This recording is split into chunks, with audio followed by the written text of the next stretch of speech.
Welcome to the Vinny Rock Podcast.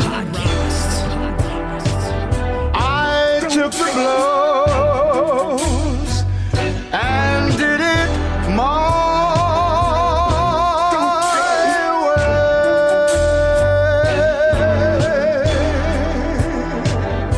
way. It's time. The Vinny Rock Podcast.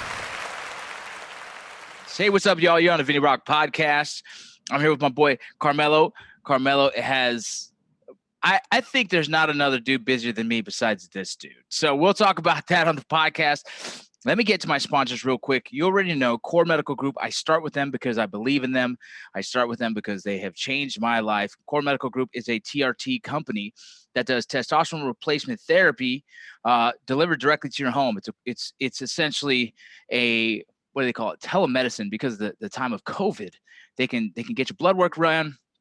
And I'm not sure if you know this, Carmelo, but I did a study of 40 veterans, and 40 veterans, 39 of them had low T. So I'm sure you know you're a fitness guy as well.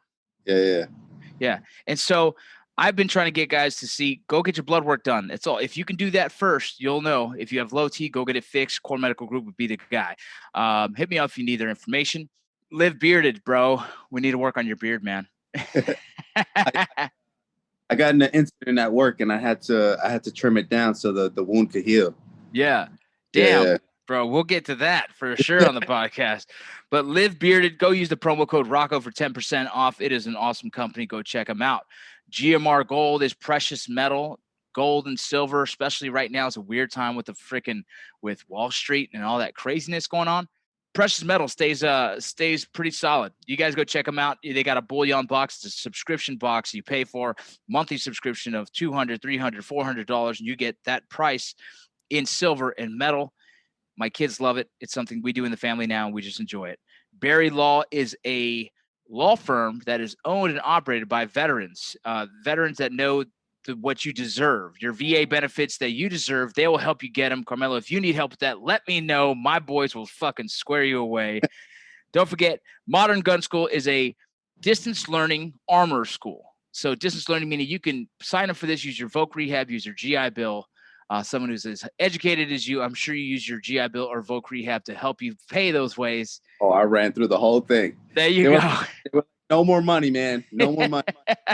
Well, you can do that with Modern Gun School. Go to www.mgs.edu and get your application in to be an armor from the comfort of your own home. Don't forget veteran.com. We're doing another giveaway, a truck giveaway here soon. We're raising money for a veteran transition center. I have some plans to build some stuff in the Salt Lake area first. And you know how it is. You guys go check it out. Here we are, my boy Carmelo. What's up, dog? What's up, man? Dude, do me a favor. Introduce yourself. I mean, you sent over a bio that I was like, this motherfucker is hustling. So please give just the people who don't know who you are, brief synopsis, what you're about and everything. I don't really like to talk much about myself. I just like, you know, I just like grinding because like when I flow, it's like, holy crap, who the hell am I? You know? I love it. Let me see. Combat veteran. Yep. I got medically discharged. I got injured while I was deployed. After that, I went into some contracting, and then I worked in the federal penitentiary for a while. That was fun. Oh yeah. And then I ended up in a police department out here in DC. Are you currently still in the force? Oh yeah. And let's not be so modest here. You're a 4-time author. You have, six now. Six. You got to update your bio, big dog, because I have 4, but 6, bro. And we're gonna talk about the books in a second. You have your BA, you have your MBA. You're a public speaker. You're what you would, I guess, most proudly say is a life coach. Is really the direction of where your life is taking you. Mm-hmm. So I want to start this. This is a lot. So we're going to get as much of this out here because you have so much going on. It's fucking nuts. We've talked back and forth for years now. I think it's about just under a year and a half, 2 years, somewhere around there. And we've never been able to match up our schedules, whether I'm here, I'm there. I've decided to kind of create this travel kit for my podcast so I can continue to make it happen. So here we are. First, I want to say, so the first book that you hit me with that I seen was, the name of that book is what is it? Dead Soldier. Dead Soldier. The story of the yeah. And the crazy thing about it is that you were injured in Iraq, correct? Yes. In Iraq, and you were claimed, you're certified dead. They even did reports on it and freaking the news and everything. Yeah. So the weird thing was, it did not, the claim did not occur until after I got home. I was working in the penitentiary. It's nuts. I was working in the penitentiary. There was a riot that went on. So I couldn't access my phone for like a week. I get to my phone and I got like over 100 phone calls, 100 texts. I don't know. It was nuts. And it was just like, no, this can't be true. What's going on? Blah, blah, blah. And I'm like, this is a joke, right? You know? Oh, shit. Yeah. And then my family's like, yo, I got to know this. And I'm like, were you married at the time? Ex-wife. So yeah, we have those. Yeah, all of us vets got at least one in the bag. We in our house called it Voldemort. The name you don't speak of. Either way, yeah, dude. So then when you finally found out that they're reporting you as dead, and everyone's calling you and they're concerned, what happens then as a veteran? Like, are they already processing paperwork in the VA saying like, hey, this dude's done? So funny story. So I kind of brushed that off. I was like, I have no idea what you're talking about, and no, I let my family know, no, I'm good. It was probably just a mistake. Somebody else, it happens because if you Google my name, just first and last, it's fairly popular. If you start adding middle names, then it starts getting, a bit more specific. So they were like, okay, you're well, whatever it is. A couple of days later, I got a notice from the VA to the estate of, and I was like, whoa. Get the fuck out. And then I want to say almost the next day, I got my burial allowance check. SGLI's paying good, baby. What? And then I want to say a week or two later, I received my last compensation check. Yeah. And then it was like, then it kind of like spiraled out of control. And I was like, holy crap. Yeah. And here's the crazy part is that you're still working full time. You still got to put money on the table, and you're still now most of the time your days off are not the days you can focus on this kind of shit. And so like, how hard is it to fucking manage this shit while you have life going on? It was nuts. I think I took it lightly initially. And then because I was in my MBA, I was like, holy crap, like I could probably use this in like the video industry just to play with it and see what happens, and I'm like, hey, this might be like a little gimmick. I could turn it like little memes or something like that. And then it started getting real. And then I was like, no, this is serious. I was like, let me turn this to a vlog. Yeah. And then I started vlogging the whole thing, the whole process of me getting shut down. Cause I think in the whole 2 years, I contacted, I want to say over 200 attorneys, and they were like, everybody was so sympathetic. They were like, we can't deal with your case because you're literally going against every single government agency that has declared you deceased. You know what I mean? Yeah. And it was nuts. Well, the crazy part, like, I mean, I never thought of this. But all the things that happen in this process of them claiming you're dead, your social security number, all these things are kind of getting wrapped up into like, all right, well, they're gone, right? Yeah. That he doesn't exist anymore. And so I don't know what that could do for your life, but what did it do?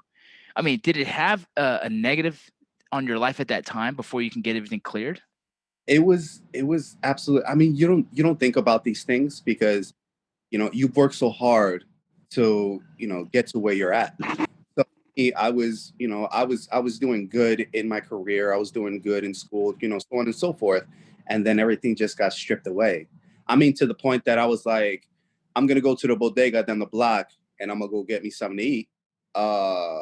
card declined, card declined, card declined. And I'm like, they're like, you don't have to call your bank. And these are friends, you know? So I called the bank and they're like, you're such and such. And I'm like, yeah, I'm such and such. You're going to have to go to our regional office because we're getting notifications. That So you're then deceased. yeah. So they closed my bank accounts. Whoa. Everything to the estate of. I'm like, who's the person that's claiming all of this? You know, who's getting all of my money right now? Yeah. No. And your ex-wife's just sitting in the background. No, but it's fucked, man. And it's fucked because you already got out of the military, right? You get injured in Iraq, you get out of the military, you get your bachelor's. Then you're working on your MBA, which is fucking in itself what an accomplishment on that. And then this shit comes in and kind of throws a wrench in your shit. Damn. Yeah. I mean, like the story ended up picking up once the blog started going viral, it picked up national news. And then, you know, I'm over here working in the penitentiary and they're like, hey, you're gonna have to come to the office. And I'm like, why? And they're like, is this you? And I'm like, oh shit, here we go. Yeah. Crazy. Yeah. So that process took about 2 years. And in the time you wrote a blog or you did a vlog and you've turned that into your book, and your book has gotten a lot of attention, right? Your book was doing, go ahead, please tell me all the stuff that's going on with that. So since I dropped the book and then I started a tour on military bases and then COVID took over. Yeah. And I stopped that. But hopefully I'll be picking up the tour again. But since then, I have picked up a full production team. Good. And I'm going to start filming the book, you know? Yeah. So from the book being completed till now, it's literally 1 year, you know, of me just grinding and hustling and, you know, just, you know, pushing it as much as I can, as far as I can during COVID, which is nuts because people are like, how the hell did you make this happen? Yeah. Like, you know, work ethic is different. Yeah. Yeah. Well, you think you have 6 books now, dude. You know what I mean? And let me ask that question because I've written a book. I've written a couple of kids' books that were nothing, but I wrote a book and it took me time. How do you find the time with your life and your full-time job to be able to write these books? For me, it's very simple because I don't watch TV. Yeah. So my day consists of, you know, running around after my 10-month-old baby. Yeah. Yeah. That's all by itself, you know, work. And then any kind of downtime that I do have, I don't write into my laptop. I don't write paper. I don't write anything. What I do is I talk into my phone. Yeah. And record everything that, you know, everything that I thought about, everything that, you know, sounds good, so on and so forth. And then when I do have time, then I revisit everything that's there. And, you know, over brainstorm and so on and so forth, you can piece together what you want to do, how you want to do it, so on and so, you know. So the first book was very difficult just because I had no idea what I was doing. Yeah. And now at this point, you know, I can piece together beginning to end a whole book in maybe 3 weeks. Damn. That's crazy. Yeah. That's good though, man. I mean, that's something that I wish I took more time in writing books because I have several other ideas in this head of mine, but you know, life takes over. So that's inspiring for me and motivating for me to try and get my ass to figure it out. And that's a good idea. Like audio it and then get it transcribed, right? And transcribe the fuck out of it and then fucking, you know, edit it down, whatever the fuck. So I'll have to try that on my next one, man. But dude, so tell me, I want to know the production and then I want to get into your life coaching. You know what I'm saying? You know, so your production of this is essentially you're going to be filming. Is it an episodic or is it episodes or is it like a short documentary of your book? So what we're looking at doing right is going to be a series. Mm-hmm. So for instance, like you would see it on like Netflix or Amazon that it'll have like multiple episodes into, you know, one actual show. Yeah. So this avenue that we are pursuing for this I want to say story, you know, and then from there then we'll go on further into whether or not we're going to with hello. Oh, there you go. We lost you. You're good. You're back. Whether we're going to continue with season 2, season 3, whatever it is. But for right now, it's a solid first season, and it's running, and it's great. Bro, it is hard business, but I tell you what, Oh. it's fulfilling in its own, and as well as if you have any questions, you ask, please. There's a weird thing. You asked me if I was interested in being a part of it at one point. I said, yeah, I am, but the film world is so different because there's like these unions that make things difficult for me to do stuff. And it's cool, whatever. I'm not going to get mad at the union or anything, saying like for me to be on Minds, I had to be part of the SAG-AFTRA. And so outside of SAG-AFTRA, I can't really step outside of that union. And so it really kind of handcuffs me in doing a lot of projects that my friends ask me. I'm like, dude, I would love to, but I can't, And so, but that doesn't mean I can't help out. And if I can connect some dots for you, please ask. If you're looking for a certain level of, an editor or this or that, let me try and be the resource for you if you need. Of course. Yeah, of course. For sure. So tell me what's up with this life coaching, man? Like when did you know that was it? Like that's what you want to do? Well, it's weird because as a police officer, you're constantly out there. I remember you were telling me at one point that you spent some time in law enforcement. Yep.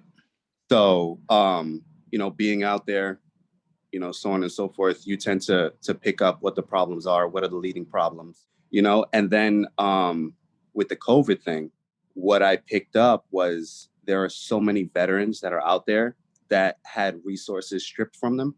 Mm-hmm. Gym was an outlet, hanging out was an outlet, whatever it was an outlet for them. And it was stripped. And now they're at home dealing with, whatever issues that they're dealing with. And it took over. Yep.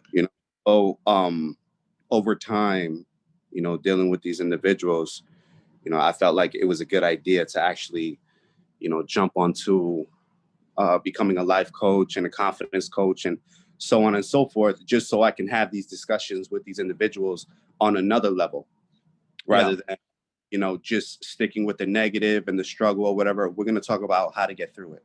Mm-hmm. You know what I mean? And Love then, just me being here, I'm just, I'm a regular dude. I'm a regular vet. I'm a tatted up dude. I had the beard, you know what I mean? I'm the attitude, the everything. So to sit here and have this conversation, it was very comforting rather than having Joe Schmo over here who's just going to talk to you like you're an asshole, and you're going to come at them just as aggressively. And that's just it. And I'm going to come in and I'm going to be like, let's talk about it. You know what I mean? Yeah. Over time, I started, giving out my number, my business card, so on and so forth. And, vets all over DC, they reach out to me. Hey, bud, this is my situation. This is what I have going on, and it kind of just, it turned into that. So whoever calls me, whatever anybody needs, like I put my phone number out there for any of them, and I guess like the lessons, and I put that in my third book. It's a motivational piece, and I put my lessons into that book, and it's basically just like goal orientated. Yeah. Even though like, how are we going to get through it? What are we going to do? And the day by day steps to get there. And it's the steps aren't crazy.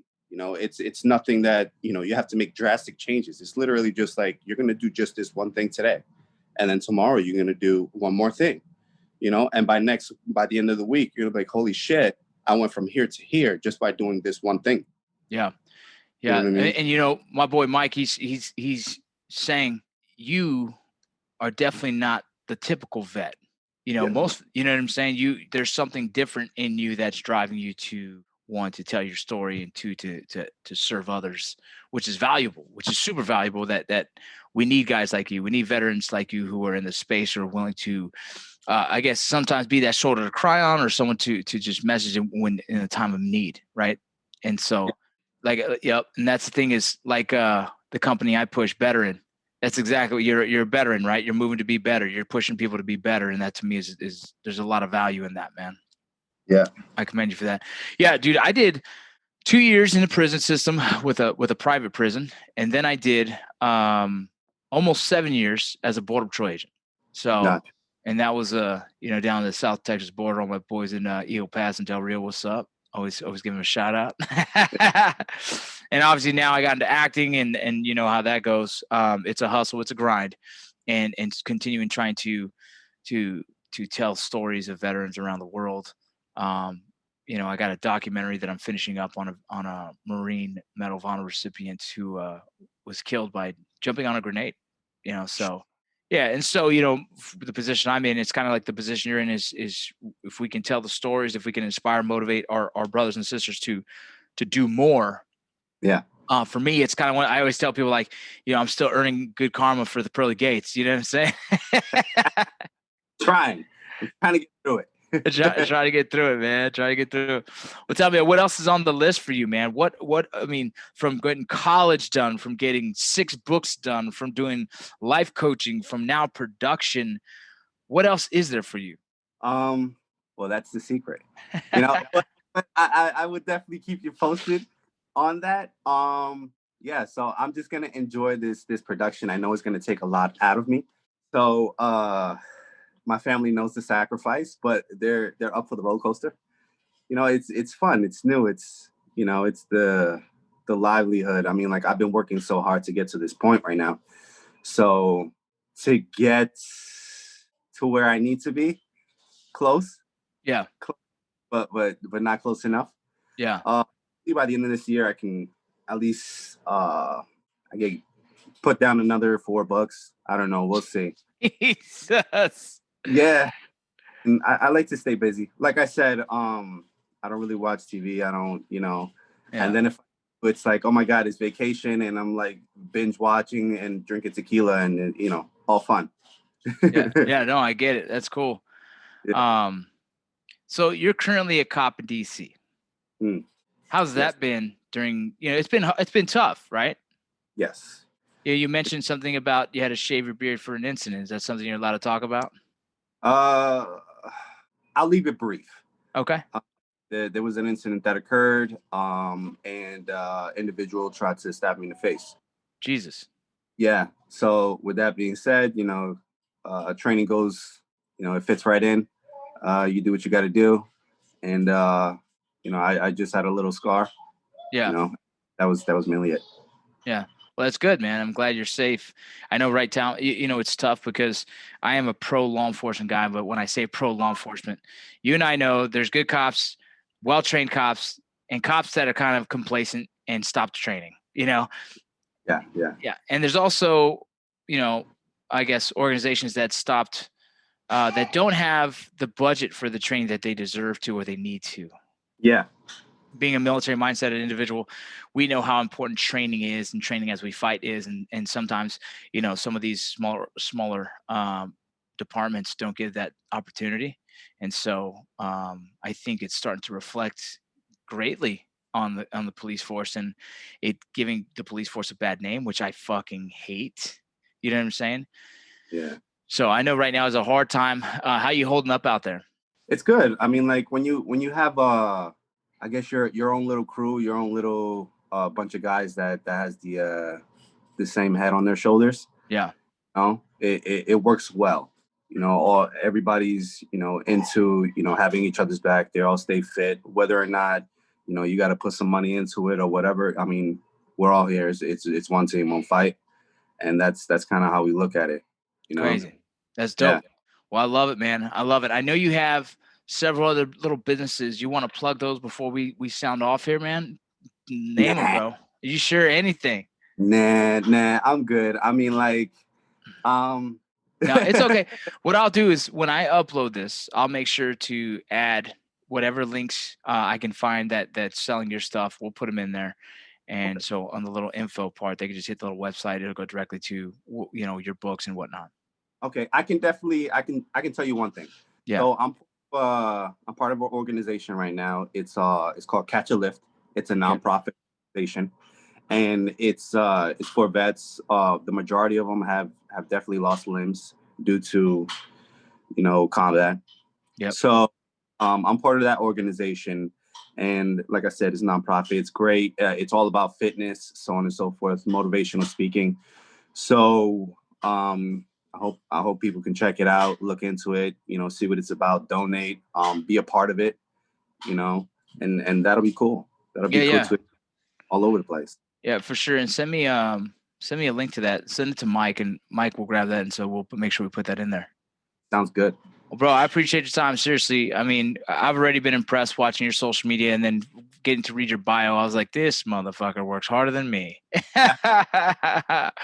Well, hey, stay safe out there, bro. Seriously, thank you for your service. Thank you for your service to your community. Keep up that fight, bro. Like, someone like you to me is the epitome of what veteran is and what I love to see. And so you're someone I would love to highlight, and that's why I wanted to definitely get you on my podcast. Of course. Thank you for having me. No worries, bro. Take care. You take care, bro. I took the blows.